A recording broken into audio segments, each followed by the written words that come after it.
Bye, Charlie. They will always be Charlie's angels. But Farrah Fawcett had something else in common with her co-stars, cancer. Jacqueline Smith and Kate Jackson are both breast cancer survivors and had rallied around their ailing angel. They sit around her bed. They bring her cookies and cakes, and they laugh. And it's been 30 years. Yeah. And she ditched them originally. She left the show. And you look at them, even at this stage, and you say, the chemistry is still there. You have that bond from way back, and you just sort of pick up. And the power of girlfriends is very important when you're dealing with something like this. Certainly the last 2 years have brought us together in a different way. It's a very strong connection, because once you hear those words, cancer, no one imagines it until they hear it, and it bonds you in a way.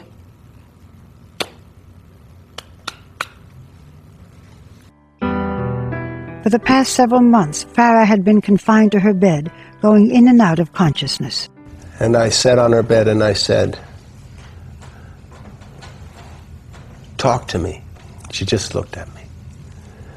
So the next day I went in and I sat in the same spot and I looked at her and she said, talk to me. So I know she's around.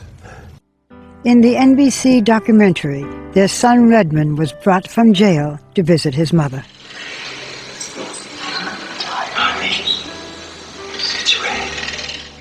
And he got into bed with Farrah. Did she recognize him? Oh, sure. She was asleep, and then suddenly there was her son lying next to her. She hadn't seen him in 3 months. Did she know that he was in jail? No, wait a minute. No. If we can keep it from her, we keep it from her. Can't believe that it'll do any good to her condition. Yeah. But the other day something strange happened. I went out to see him at his detention center, and he said to me, will you give her a big kiss for me? And I said, I will, Red. And when I went back to the house, she was lying there, and I said, I saw your son today. She said, oh. I said, he asked me if he could do something.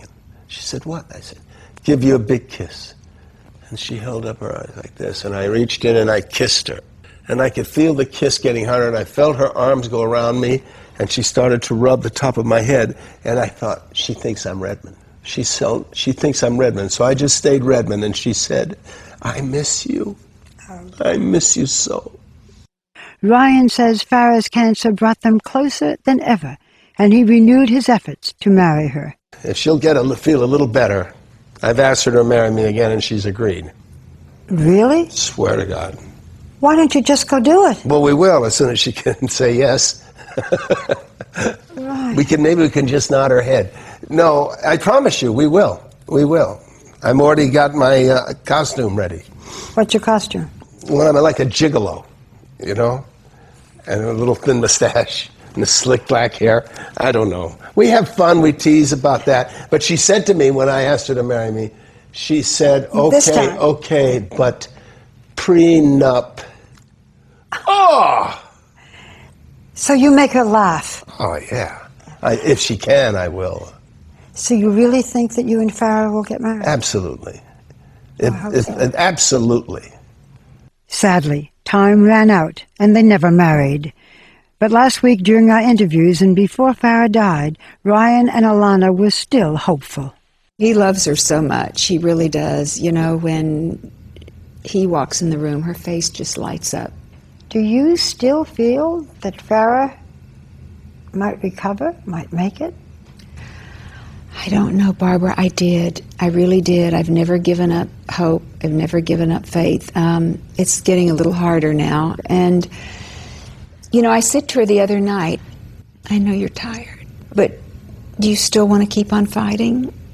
And she said, yes.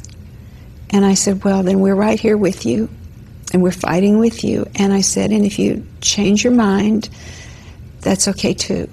And she just held her arms up and, you know, she hugged me for a long time. Did Farrah ever talk to you about death? No. Or an afterlife? She said, am I going to make it? And you said? I didn't like hearing that. It's the first time she had wavered. So I said, sure, oh sure, you'll make it. And if you don't, I'll go with you.